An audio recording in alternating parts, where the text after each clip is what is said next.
निज अनुभूति जुत चिदानंद भगवान सारे पदार्थ आत्मा सकल पदार्थ जान। 11 प्रतिमाओं की इस शिविर की अपनी यह पूर्ण करने वाली कक्षा है और इसमें हम समझेंगे कि वास्तव में 11वीं प्रतिमा है वह मुनि तुल्य ही अवस्था है। क्षुल्लक और एलक इसके भेद ये हैं। अब आपको क्षुल्लक और एलक में अंतर क्या है यह बात समझाते हैं। देखो, जो हमने प्रतिमाओं का जघन्य, मध्यम और उत्कृष्ट का वर्गीकरण किया, इसी पेज पे लास्ट पैराग्राफ में देखो, इसके ऊपर करना थोड़ा, तो लास्ट पैराग्राफ में दिया है पंचम गुणस्थान में 11 प्रतिमाएं ग्रहण करने का उपदेश है, सो आरंभ से उत्तरोत्तर अंगीकार करनी चाहिए। आपको पूछा जा सकता है कि भाई प्रतिमाएं ग्रहण करने में क्रम है या अक्रम से कोई भी ले लो। भाई रात्रि भोजन त्याग हम करते ही हैं, तो वह रात्रि भोजन त्याग की प्रतिमा ले लेते हैं पहले। सचित्त त्याग हम करके खाते हैं, कोई भी हरित का डायरेक्ट साबुन नहीं खाता, तो इस रूप में सचित्त त्याग ले लें। कह रहे नहीं, प्रतिमा होगी तो एक से लेकर के प्रारंभ होगी, क्रम से होगी और पूर्ण होगी इस तरह से, ठीक है ना। तो अक्रम से प्रतिमा नहीं ली जाती। तो देखो अब बता रहे हैं, नीचे की प्रतिमाओं की दशा जो ग्रहण की थी वह आगे की प्रतिमाओं में छूटती नहीं है, वृद्धि को प्राप्त हो जाती है। हाँ, इस सेट करोगे ना। अब देखो इसमें भेद दिया है, पहले से 6वीं प्रतिमा तक को जघन्य व्रती श्रावक कहते हैं। पहले से 6वीं, 6 प्रतिमा तक जघन्य व्रती, 7वीं से लेकर के 9वीं प्रतिमा तक मध्यम श्रावक, मध्यम व्रती श्रावक, और 10वीं और 11वीं प्रतिमाधारी को उत्कृष्ट व्रती श्रावक कहते हैं। ये भेद किया है, ये भी कोई ग्रंथ के आधार से इसमें लिखा गया है। हाँ, 10वीं और 11वीं। अभी अब कल अपन ने अलग अलग विवक्षा से समझा था, अब यहाँ पर ये चौथी विवक्षा मिल गई हमें कि पहले से लेकर के 6वें तक जघन्य व्रती और 7वें से लेकर के 9वें तक मध्यम व्रती श्रावक और 10वीं और 11वीं वाला वह उत्कृष्ट व्रती श्रावक है। व्रती श्रावक के भेद मध्यम में 7 से 9, 1 से 6, 7 से 9, 9 से 10 से 11, ठीक है ना, 9 तक तो हो ही गया। तो ये जघन्य, मध्यम और उत्कृष्ट का भेद किया है। अब इसमें ये विशेष बात याद रखने की है कि क्षुल्लक और एलक में अंतर क्या पड़ता है। क्षुल्लक और आरिका, छुल्लिका, आरिका, इनमें चारों में क्या अंतर पड़ता है। देखो, श्रावक के भेद, चतुर्विध संघ जानते हो अब क्या होता है? क्या होता है चतुर्विध संघ? सुनो सुनो, ये एक एक जन बताएंगे। बताओ, तुम कुछ गड़बड़ बता रहे हो इसलिए इससे पूछते हैं। हाँ, श्रावक, हाँ, आरिका, हाँ, और मुनिराज, श्रावक, फिर आरिका, एलक, क्षुल्लक। बताओ भाई, चतुर्विध संघ किसे? आयुष बता रहे हैं, देखो अब कुछ अलग बताएगा। हाँ, हाँ, हाँ, इन्होंने क्या क्या ले लिया? मुनिराज, श्रावक, श्राविका, आरिका, मुनि, आरिका, श्रावक, श्राविका, ठीक है ना। ये शब्द लिए जाते हैं, बैठ जाओ। अब इसमें श्रावक और श्राविका में कंफ्यूजन है। हाँ, यही चतुर्विध संघ इसी को कहते हैं, मुनि, आरिका, श्रावक, श्राविका। सामान्य विवेचन यही है। अब हम श्रावक शब्द से क्या समझें और श्राविका शब्द से क्या समझें। हमने ये जो प्रतिमाओं के भेद समझे हैं, ये 11 प्रतिमाओं के अनुसार श्रावक संज्ञा और श्राविका संज्ञा। तो श्रावक संज्ञा में व्रती को भी श्रावक कहते हैं, अविरति को भी श्रावक कहते हैं। चौथे गुणस्थान वर्ती अविरति श्रावक को भी अविरति श्रावक कहते हैं ना, अविरत सम्यक दृष्टि को। श्रेणी को श्रावकोत्तम कहा गया, तो वह चतुर्थ गुणस्थान वाला ही था। तो श्रावक शब्द में आपको ये समझना चाहिए कि व्रती और अव्रती दोनों ही गर्भित है। श्राविका में भी ऐसी चौथे गुणस्थान वाली अविरत सम्यक दृष्टि हो सकती है और उसमें भी व्रती श्राविका भी हो सकती है। तो श्रावक श्राविका में व्रती अव्रती दोनों गर्भित है। अब इनने जो वर्गीकरण किया था एलक, क्षुल्लक और मुनि आरिका, ऐसा करना चाह रहे थे ये, है ना। ये चतुर्विध जो संघ बना रहे थे ये त्यागियों का बना रहे। भाई मुनि आरिका ये तो त्यागी के हैं ही, और जो एलक क्षुल्लक भेद है ये भी उद्दिष्ट त्याग प्रतिमा वाले श्रेष्ठ श्रावक का है। तो इस रूप में ये इच्छामी जिनसे बोलते हैं, 10वें प्रतिमा तक इच्छाकारपना नहीं चलता है, वंदना चलता है। दीदियाँ होंगी, ब्रह्मचारी दीदियों को वंदना बोलते हैं बहुत सारे लोग, और बहुत सारे लोग जय जिनेंद्र ही बोलते हैं। ब्रह्मचारी भाइयों से बहुत सारे लोग जय जिनेंद्र ही बोलते हैं, उनकी इसमें वंदना शब्द भी नहीं बोला जाता। जय जिनेंद्र वास्तव में अभिवादन के लिए देखा जाए तो जिनेंद्र की जय है, नमोस्तु में उस व्यक्ति को नमस्कार है, इच्छामी में आपकी दशा की हम इच्छा करते हैं। ऐसे संबोधन में भी अंतर है ना अभिप्राय से। अब तो हम तुम अविरति वाले हैं तो हम तो एक से ही हैं, तो आपस में हम जय जिनेंद्र बोल के जिनेंद्र का स्मरण कर लेते हैं और सामने अभिवादन भी हो गया। हाँ हाँ, कोई बाधा नहीं है भाई, जिनेंद्र देव का स्मरण सर्वश्रेष्ठ है। व्यक्तिशः जब नमस्कार करने का प्रसंग बनता है तो पहले हम जय जिनेंद्र कर लो और फिर बाद में नमोस्तु कर लो, फिर इच्छाकार बोल लो। मतलब आपने जय जिनेंद्र बोल के वास्तव में सामने वाले को अभिवादन किया नहीं किया दोनों हो जाते। ये जय जिनेंद्र क्यों आया? क्योंकि अन्य मतियों में उनके देवताओं को नाम लेकर के अभिवादन की पद्धति चली, राम राम, सिया राम, राधे राधे, सिद्ध सिद्ध। अपने जैनों के अनुसार सिद्ध सिद्ध बनना चाहिए, अरहंत जय अरहंत बनना चाहिए। तो अब हमारे भगवान जिनेंद्र, सुनो सुनो सुनो, वो तो जितने बनाओ उतने अभिवादन बन जाएंगे। हाँ, तो जो अपराध, राग मतलब राग द्वेष, जो राग अर्थात राग को रोके, वो इसमें दिए समय सार में, साधित अराधित राध अरसन सिद्धि सिद्धि एक है, जो इससे रहित वह आत्मा अपराध है। राध मतलब राग निकल गया, आत्मा को अपराध शब्द बताया है। 304 नंबर की गाथा है ये, साधित अराधित राध। हाँ, राध मतलब राग, तो जिसका राध निकल गया मतलब अपराध, तो आत्मा को अपराध कहा गया है। तो निरुक्ति परक शब्दों से उसका अर्थ किया जाता है। तो जिनेंद्र, हमने जिन्होंने इंद्रियों को जीत लिया उन्हें जिनेंद्र कहते हैं। जैसे बहुत सारे लोग इसका गलत अर्थ निकालते हैं कि बुद्ध वीर हरिहर ब्रह्मा। देखो साहब, जैन लोग सबको नमस्कार कर रहे हैं। जुगल किशोर जी मुख्तार ने लिख दिया कि तुम उसे जिसने राग द्वेष काम आदि जीते जगत जान लिया। अब ये लक्षण तो वास्तव में जैन जिनेंद्र भगवंतों में ही लगता है, ठीक है ना। तो इस दृष्टि से देखा जाए तो जिनेंद्र भगवंतों में ही ये लक्षण होने से वह लक्षण पूर्णतया अतिव्याप्ति अव्याप्ति असंभव दोष सहित है, अन्य मतियों में नहीं होगा। लेकिन आप राम शब्द कहोगे तो वीतरागी राम भी आते हैं और धनुष्य बाण वाले राग सहित राम आते हैं। तो ये हमें मन में स्पष्ट होना चाहिए। तो हम जय श्री वीतरागी राम बोलेंगे, अलग से बोलना होता है तो, क्योंकि जय श्री राम लोक में उन धनुष्यधारी के लिए समविरूढ़ हो चुका है। फिर दूसरा, ये कृष्ण द्रव्य निक्षेप से कृष्ण भी तीर्थंकर हैं, जैसे श्रेणिक राजा हैं। तो इस दृष्टिकोण से देखा जाए तो श्री कृष्ण को भी तीर्थंकर कहने की पद्धति वह द्रव्य निक्षेप से है।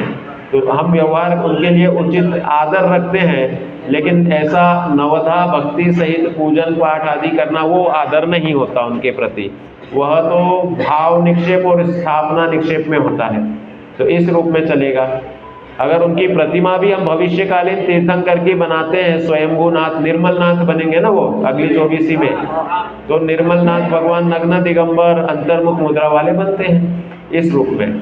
तो कहने का तात्पर्य ये कि अन्य मतियों के नाम में अगर भाव क्लियर नहीं हो तो गृहीत मिथ्यात्व का प्रसंग आने की संभावना रहती है। तो क्षुल्लक और एलिका में अंतर क्या है? क्षुल्लक और क्षुल्लिका में तो क्लियर वही भूमिका है। अब इसमें क्षुल्लक और एलक में अंतर क्या है और आरिका में अंतर क्या है? तो आरिका को उपचार से महाव्रती कहते हैं। स्त्री की सर्वोत्कृष्ट संयम की अवस्था को आरिका कहते हैं। वह मुनि तुल्य होती हैं। मुनि तुल्य उपचार से महाव्रती उन्हें कहा जाता है, जो कि है अनुव्रती। 11वां पंचम गुणस्थान है, 11वीं प्रतिमा है, लेकिन फिर भी उपचार से उन्हें महाव्रती कहा जाता है, वो है आरिका। क्षुल्लक, क्षुल्लक मतलब छोटी भूमिका में जो है उन्हें क्षुल्लक कहते हैं। एल्लक कह रहे हैं कि जो छोटी से आगे बढ़ चुके हैं, ऐसी ऊपरी भूमिका वालों को एल्लक कहते हैं। क्षुल्लक और एल्लक में शब्द से अंतर है ना, शुद्ध प्लस लक ऐसा होगा ना। शुद्ध मतलब शुद्रता के साथ, छोटी भूमिका या क्षुद्र भूमिका में है उन्हें क्षुल्लक कहते हैं। और जो उससे बड़ी भूमिका में छोटी भूमिका से बढ़ चुके हैं, वृद्धि हो गई है जिसमें एल्लकपना, तो वे बढ़ चुके हैं, अभी मुनि नहीं बने सिर्फ, लेकिन क्षुल्लक से बढ़ गए हैं, इसलिए उन्हें एल्लक कहते हैं। ठीक है। क्षुल्लक, कोपिन और खंड वस्त्र, लंगोट को कोपिन शब्द आता है, तो कोपिन और खंड वस्त्र मतलब जो हमने बताया चादर जिसमें सिर ढके नहीं, वह क्षुल्लक 2 वस्त्र के धारी होते हैं। एल्लक वह सिर्फ कोपिन या लंगोट धारी होते हैं। क्षुल्लक वह बैठ करके ही नियम से आहार लेंगे और पात्र में ही लेंगे। एल्लक मुनि तुल्य खड़े होकर के भी आहार ले सकते हैं और लेते हैं अभी वर्तमान में। तो इस रूप से देखा जाए तो ये अंतर इनमें पड़ेंगे। आहार संबंधी लिखो, क्षुल्लक बैठ करके पात्र में आहार लेते हैं। एल्लक नहीं, क्षुल्लक। एल्लक कर पात्र में आहार लेते हैं। कर पात्र मतलब हाथ, अंजुली, हाँ, मुनिराज जैसा आहार लेने की अभ्यास करते हैं। तीसरा, जो क्षुल्लक की भूमिका है उसमें उनकी नवधा भक्ति आदि पूजन आदि नहीं होता है। हाँ, ये उसमें मिल जाएंगे आपको चरणान योग के जो ग्रंथ वगैरह में, चर्या के ग्रंथ है ना, मूलाचार में तो है मुनिराज की चर्या का है, सागर धर्मामृत में मिल जाएगा आपको इसका विवेचन, उसमें मिलता है। और बाकी जो ऐसी जिन सरस्वती वगैरह पुस्तक है ना, उसमें मिल जाएंगे। एक इसमें भेद दिया ना तत्वज्ञान विवेचिका में, क्षुल्लक और एल्लक का भेद। ये जो इसमें प्रश्न दिए ना, आगे का प्रश्न का वाला करना भैया। तो इसमें जो अंतर है ये आपके इसमें पुस्तक में नहीं दिए हैं, तो ये पुस्तक में नहीं दिए, तो इसलिए अपन इनको समझ रहे हैं। ठीक है। हाँ, तीसरा अंतर आहारचर्या का बैठ करके करना, खड़े होकर करना, पात्र में करना और कर पात्र में मतलब हाथ में करना, इस तरह से भेद हो गए। क्षुल्लक उस तरह से वो कर सकते हैं, दाढ़ी मूछ आदि का निरहरण। एल्लक केश लोचन करने लग जाते हैं, ये भी एक अंतर आता है। एल्लक को मुनि तुल्य चर्या है, लेकिन क्षुल्लक के सामने 100 या कोई आंकड़ा नहीं लगता है। एल्लक के सामने 105 लिखते हैं और मुनिराज के सामने 108 लिखते हैं। तो इसमें जो विशेष, हाँ, क्योंकि लंगोट उनके साथ है ना, तो निष्परिग्रही नहीं हुए वो। एल्लक वह मुनिराज के जस्ट नीचे की भूमिका है, लेकिन वह पूर्ण नग्न दिगंबर परिग्रह त्यागी नहीं हुए, तो उनके 3 मूलगुण कम हो गए 108 में से। आर्यकाओं के में भी 105 ही लिखा जाता है, लेकिन उन्हें 108 तुल्य माना जाता है, क्योंकि उनकी भूमिका में उससे बड़ी भूमिका होती ही नहीं है। क्षुल्लक के सामने कुछ नहीं लिखा जाता है। ठीक है। कौन सा? पूजन भाई, इस पूर्ण संयम ही होने के कारण मुनिराज की अष्टद्रव्य से पूजन होती है, लेकिन कहीं कहीं एल्लक की भी पूजन देखी जाती, लेकिन क्षुल्लक की पूजन नहीं होती। क्षुल्लक को अर्घ्य समर्पण नहीं किया जाता। ऐसा लिख सकते हैं भाई साहब? हाँ, लिख सकते हैं, कोई बाधा नहीं। अब ये जो बात बताई ना, ये बहुत सी तो उस चरणान योग के ग्रंथों में, जैसे मैंने बताया जिन सरस्वती वगैरह ऐसे हैं, या जैन दर्शनाचार, जैन इस तरह से जो ग्रंथ हैं, इनमें ये मिल जाते हैं भेद, तो उसमें दिया हुआ है। अब इसमें देखो, निश्चय प्रतिमा और व्यवहार प्रतिमा का अंतर बता दो, ये जरूरी है आपको। निश्चय प्रतिमा किसे कहते हैं? हाथ खड़ा करो और एक जन उत्तर बोलो भाई, बताओ। कल आज परीक्षा है, कल सुबह है ना, क्या आज है आपकी? हाँ, तो निश्चय प्रतिमा, हाँ, और शरीर किसी भी मतलब नहीं। कैसा आदि करना है निश्चय। बताओ भाई, व्यवहार प्रतिमा। हाँ पीछे तुम्ही हाँ तुम। क्या है? गुणस्थान अपेक्षा वृद्धि सहित और पंचम गुणस्थान आचरण होता है उससे व्यवहार करना। बराबर क्लियर नहीं हुआ। अनमोल कहाँ है? अनमोल अच्छा तुम अनमोल हो गया। तुम ही इसके जैसे प्रेरक और अनमोल में कंफ्यूजन था मेरे को।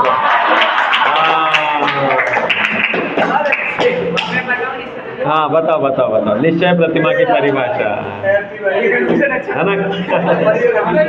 तो मेरे को अभी अशोक जी मिले थे, वो मेरे क्लासमेट हैं, हम लोग एक ही बैच में पढ़े हैं। तो अभी जा रहे हैं वो तो है ना, 5 बजे निकलेंगे। तो मैंने बोला अनमोल तो मिला ही नहीं मेरे को। बोले वो तो रोज आपके सामने ही बैठता है। चलो अच्छी बात है, बताओ। हाँ तुम बैठ जाओ भाई।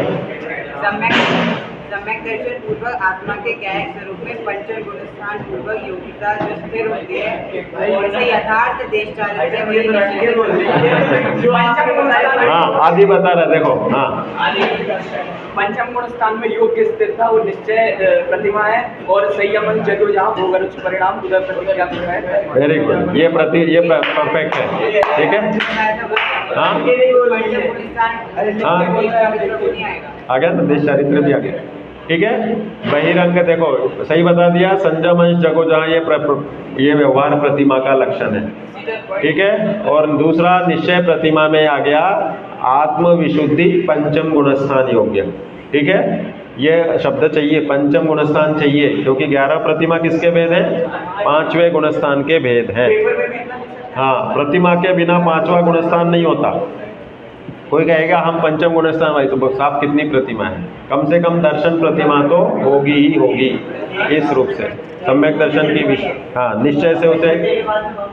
अब देखो इसमें निश्चय प्रतिमा व्यवहार प्रतिमा का यही अंतर आएगा। ठीक है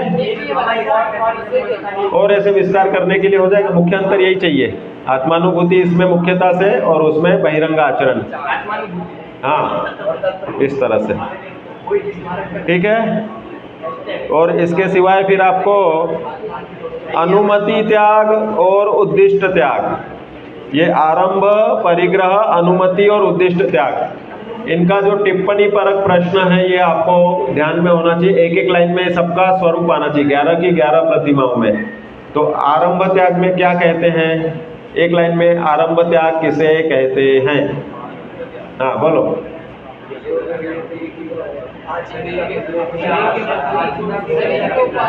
सुनो आवाज आनी चाहिए पीछे से। हाँ बोलो। नहीं आई? आवश्यक वस्तु को भी सीमित कर देता है। परिग्रह किसकी बता रहे तुम? आरंभ त्याग ना। आरंभ किसे कहते हैं?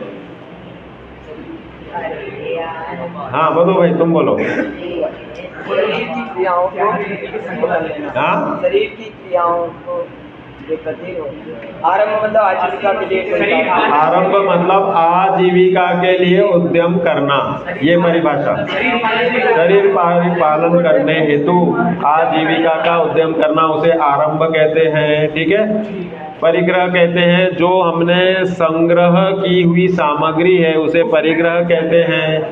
आप अपने शब्दों में लिख सकते हैं लेकिन वह अभिप्राय क्लियर होना चाहिए। तीसरा अनुमति मतलब इजाजत देना। तो अब इजाजत क्या है? तो किसी भी प्रकार के आरंभ परिग्रह की इजाजत नहीं देंगे। ठीक है विवाहादि कार्य रागादि कार्य आरंभादि कार्य इसकी इजाजत। हाँ सुनो बाकी शांत।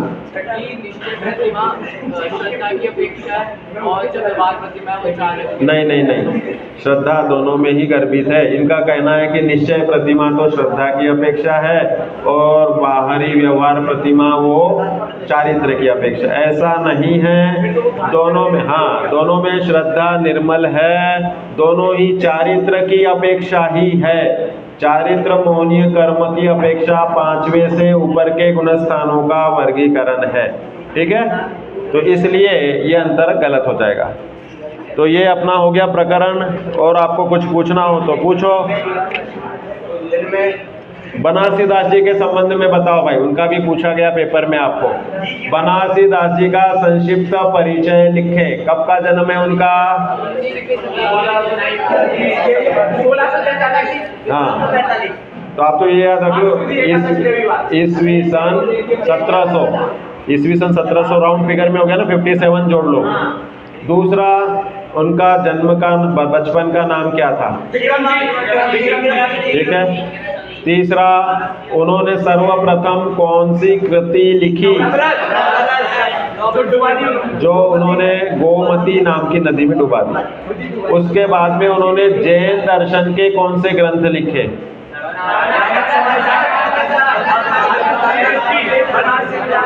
चार। ठीक है। उनकी आयु कितनी रही? 57। वो कौन सी बीमारी से मरे? अस्थमा। ठीक है, तो ये सब क्लियर हो गया आपको, अच्छी बात है। अच्छा, उन्होंने इस पंचम गुणस्थानवर्ती प्रतिमाओं का वर्णन कौन से अधिकार में किया? ठीक, कौन से ग्रंथ में? ठीक है। हाँ, क्यों किया? एक जन बताएगा, प्रेरक बताओ। हाँ, क्योंकि कोई व्यक्ति उनकी तरह हमेशा प्रतिबिंबित ना हो जाए इसलिए। हाँ, क्योंकि समय सार पढ़ करके या निश्चय का अध्ययन करके कोई एकांती होकर के स्वच्छंदी ना हो, इसलिए उन्होंने गुणस्थानों का वर्णन चरणानुयोग और कर्णानुयोग दोनों की शैली में वर्णन किया है, इस रूप से बताया। फिर इसके बाद में बनारसी दास जी का पूरा हो गया अपना परिचय। बनारसी दास जी टोडरमल जी के बाद में हुए कि पहले? और इसका प्रमाण क्या है? रहस्यपूर्ण चिट्ठी में उद्धृत छंद। ठीक है, चलो अच्छी बात है, ये भी क्लियर हो गया।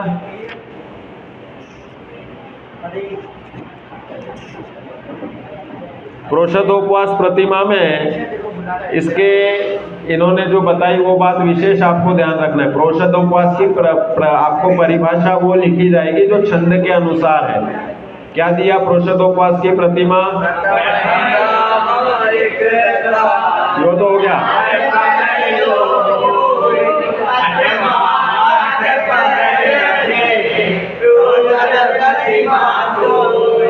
ठीक है, तो इसका अर्थ लिखना होगा। ये मत लिखना कि पहले दिन एकादश, दूसरे दिन उपवास, तीसरे दिन एकादश। आपको ये लिखना है सामा 21 दशा जब 4 पहर या 8 पहर रहने लग गई तो जो सहज आहार की प्रवृत्ति में उपवास की प्रवृत्ति होती है उसे प्रोषदोपवास कहते हैं। उपवास तो है ही, प्रोषद प्लस उपवास। उप माने आत्मा, वास मतलब रहना। प्रोषद मतलब विशेष रूप से आहारचर्या का पहले दिन एकादश और अंतिम में एकादश और बीच में उपवास, इसका नाम प्रोषद, उसे कहते हैं प्रोषद। ठीक है, तो इस तरह से ये प्रोषद प्रतिमा का हुआ। दूसरा, छठवीं प्रतिमा का दूसरा नाम है रात्रि भोजन त्याग प्रतिमा, दीवा मैथुन त्याग का ही। ठीक है, हाँ, 9 बाढ़ के नाम भी होने चाहिए। देखो 9 बाढ़ में आपको मन वचन का कृतकार्यता अनुमोदना ये तो हो ही गया, और बाकी तीयथल रहना, निरखन करना, ये सब जो दिया ना, ये सब साधारण रूप में आपको आना चाहिए, क्योंकि आपको ये 11 प्रतिमाओं का प्रकरण बहुत छोटा है। उस रूप में देखा जाए तो काफ़ी डिटेल में अपनी चर्चा हो गई। तो इसमें अपना ये हमेशा पुरुषार्थ ये याद रखना है कि अंतरंग से बहिरंग की मैत्री है, पहला सिद्धांत। ये क्या सिखाता है? आपको पूछा जाएगा प्रश्न, 11 प्रतिमा जानने से क्या लाभ हुआ? इसका उत्तर आप अपने मन से लिखना है और इसके अपने को 5 पॉइंट कम से कम लिखने हैं। आप भी बता दो तो नहीं तो आप लोग एक एक बताओगे। तुमको कुछ लाभ हुआ? क्या लाभ हुआ? अभी जाना है तो बाद में हमारे लिए हम जब तक नहीं हुए तो काम है। अभी जान लिया है तो आगे हम नियम से पालेंगे। ज्ञान होने से चारित्र में चलना इजी होता है। 11 प्रतिमाओं का हमें ज्ञान होने से उस पे चलने की वृत्ति या प्रेरणा मिलती है, पहला लाभ। जानकारी से मार्ग सरल होता है, बिना जानकारी के हम जाएंगे तो भटकने के चांस रहते हैं। और कोई लाभ?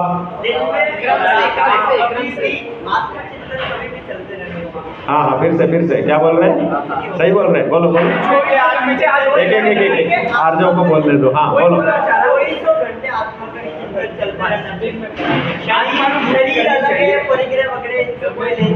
ऐसे लिखो कि वेद विज्ञान पूर्वक आत्मा की महिमा से भोगों में अरुचि करनी चाहिए। ये प्रेरणा मिली। हम अभी तक भोगों में गाफिल हो रहे हैं। वेद विज्ञान पूर्वक आत्मरुचि करके भोगों में अरुचि करनी चाहिए। अस्थि और नास्ति दोनों, कहाँ रुचि करना है? आत्मा में। कहाँ छोड़ना है? भोगों में। दूसरा हमें लाभ हुआ। तीसरा लाभ कि सभी की सभी, हाँ बोलो प्रेरक,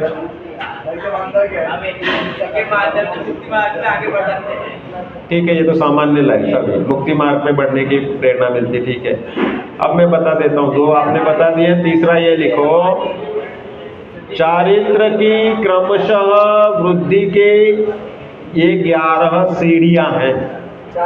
हाँ, चारित्र के क्रमशः वृद्धि की 11 सीढ़ियां हैं। उनमें क्रम का ज्ञान होता है। ऐसा नहीं कि हम 10वीं प्रतिमा पहले ले ले साहब, मैंने धंधा पानी छोड़ दिया और दर्शन का ठिकाना नहीं हो, तो कह रहे आरंभ त्याग कर लिया और वो सही नहीं है। तो क्रम से होने की सिद्धि होती है। चारित्र के क्रम की वृद्धि की ये 11 सीढ़ियां हैं, इनका पालन क्रम से होता है, यह निर्णय होता है। ठीक है, 3 नंबर हो गया। चौथा नंबर का लिखो,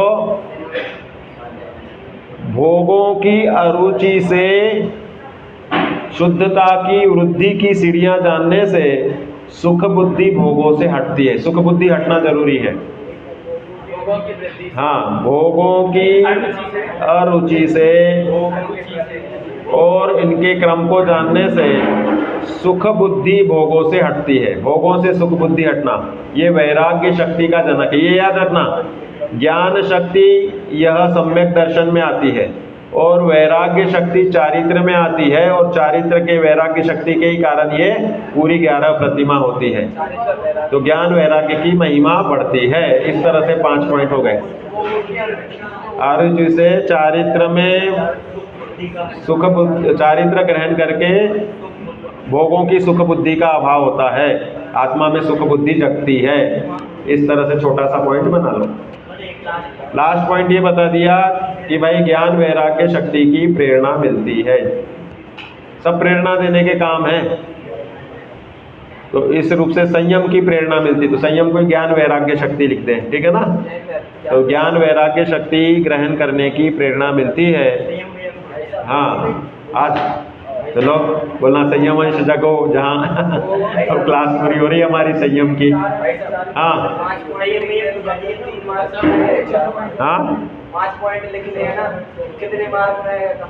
ये 2 नंबर 3 नंबर वाले में मुनि दीक्षा की शिक्षा मिलती है। हाँ, ये भी आ जाएगा, मुनि दीक्षा की शिक्षा मिलती है। ठीक है, सही नहीं, भूमिका अनुसार अभी श्रद्धा में आई है, धीरे धीरे परिणति में भी आएगी। नियम से लेंगे, अंदर से विश्वास जगता है। अब दूसरा ये 8 मूल गुण के प्रकरण में जो आपको बताया था। हाँ पूछो भाई, प्रेरक कुछ पूछ रहा है, बोलो।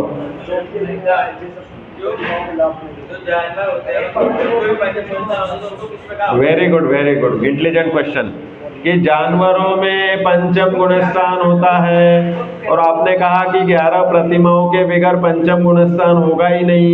तो आपको बता दे रहे हैं 11 प्रतिमाओं के भेद मनुष्य गति की अपेक्षा है।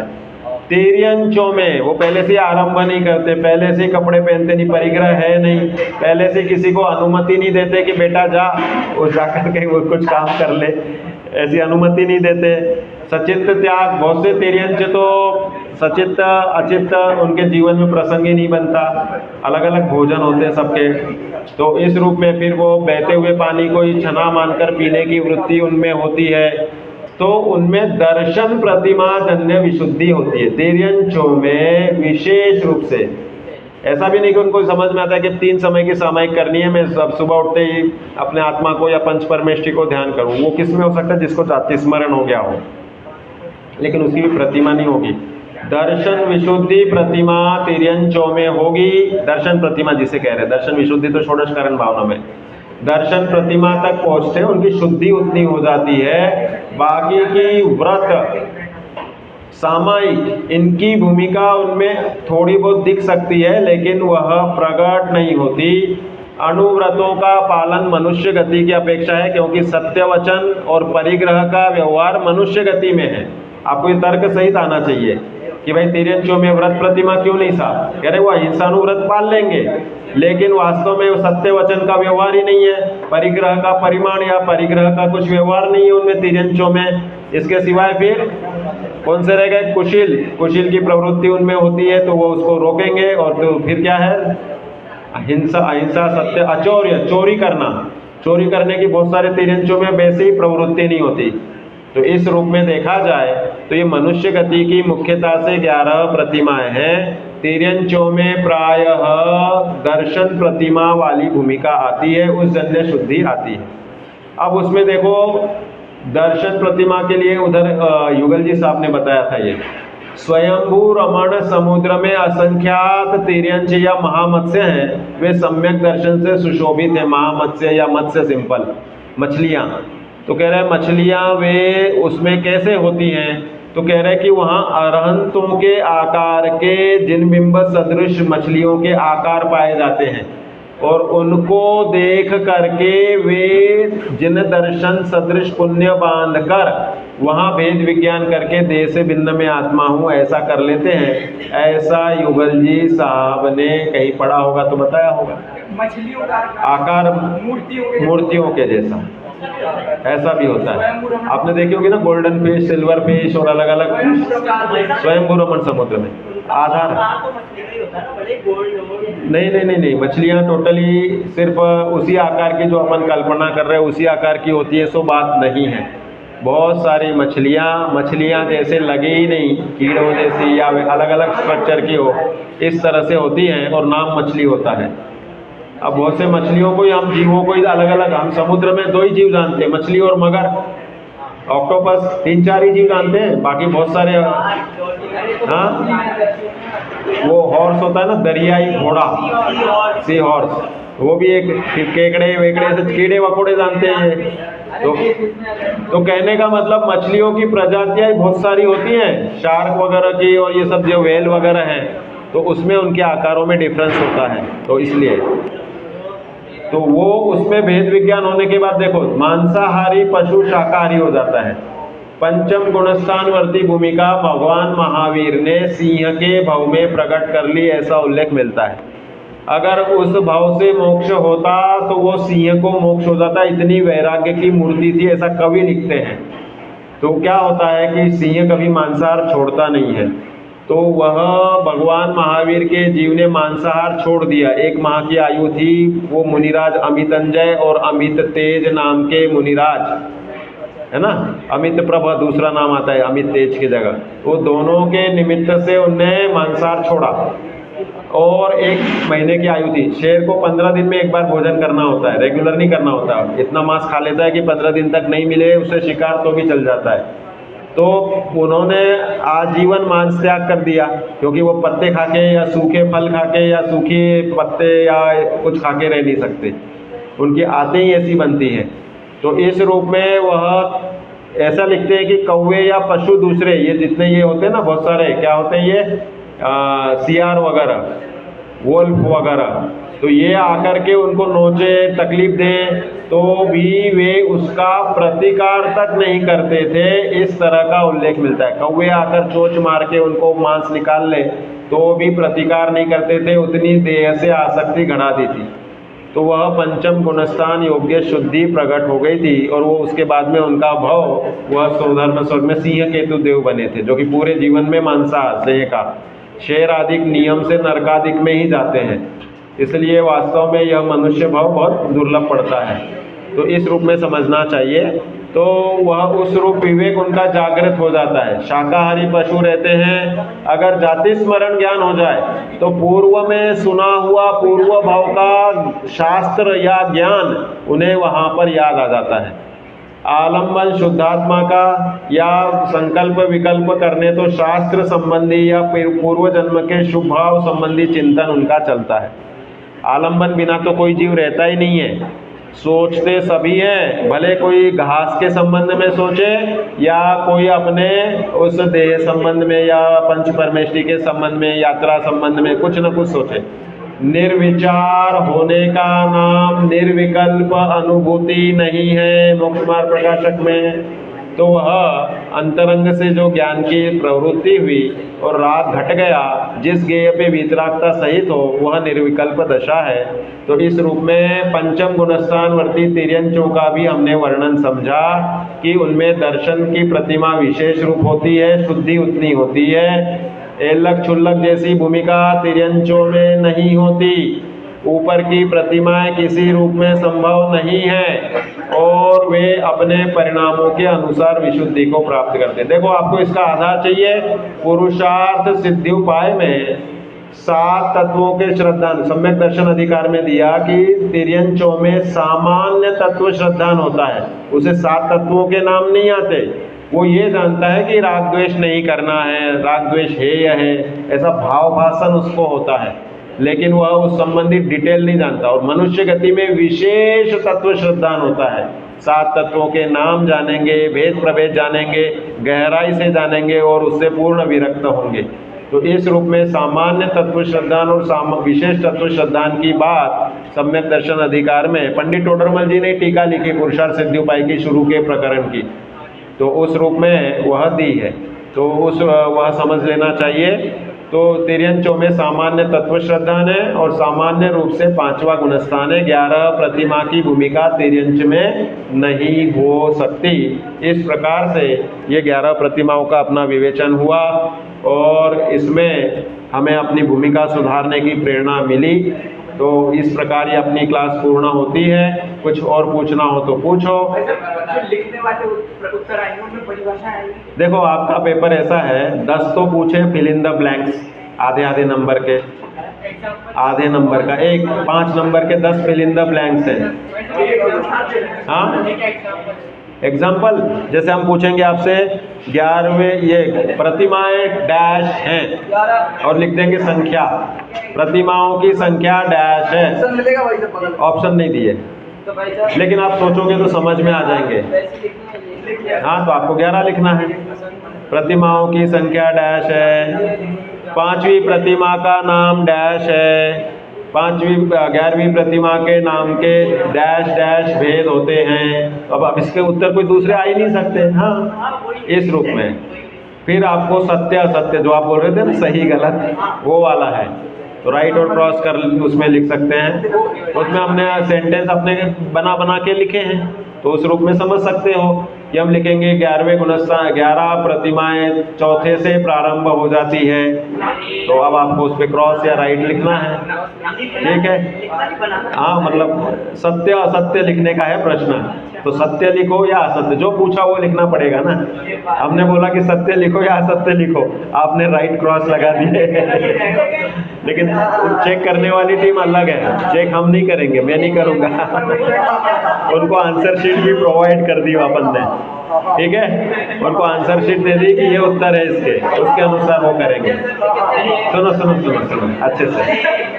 अब तीसरा प्रश्न रहेगा जो आपको 3-3 नंबर के संक्षिप्त उत्तर लिखे, उसमें 5 प्रश्न पूछे जाएंगे 15 नंबर के, और एक प्रश्न रहेगा जो लंबा और विस्तृत रहेगा, निबंधात्मक प्रश्न। तो वो बड़ा प्रश्न कोई भी हो सकता है। 4-5 प्रश्न बड़े बड़े बन सकते हैं आपके, कि भाई हम बोले कि भाई क्षुल्लक और अलग के डिफरेंस लिखें, या किसी प्रकार परिग्रह परिमाण और परिग्रह त्याग प्रतिमा में अंतर क्या है, इस तरह से भी पूछ सकते हैं। तो ये टोटल उसके भेद है। 5 नंबर का बड़ा टोटल 30 नंबर का पेपर है। 5 नंबर के कितने एक ही ऑप्शन आएगा या ऑप्शन नहीं है, एक भी ऑप्शन नहीं है पूरे पेपर में। ये सब सेट उन्होंने करके दिया कि भाई इस ग्रुप में बनाना है पेपर, एक एक जन। वो तो उनने जो सेटिंग करने के लिए दिया ना, उस हिसाब से बन चुका, उसमें कोई चेंज नहीं होता है। ठीक है, तो आराम से लिखना, बहुत इजी पेपर है। पढ़ने वालों के लिए 30 आउट ऑफ 30 सिक्योर्ड है, गारंटी। और जिन्होंने नहीं पढ़ा, थोड़ा भी पढ़ा हो, तो 25-30 नंबर तो 25 आ जाएंगे यूं ही, और अच्छे से पढ़ा हो तो 30 में से 30। ठीक है, बोलो महावीर भगवान की जय।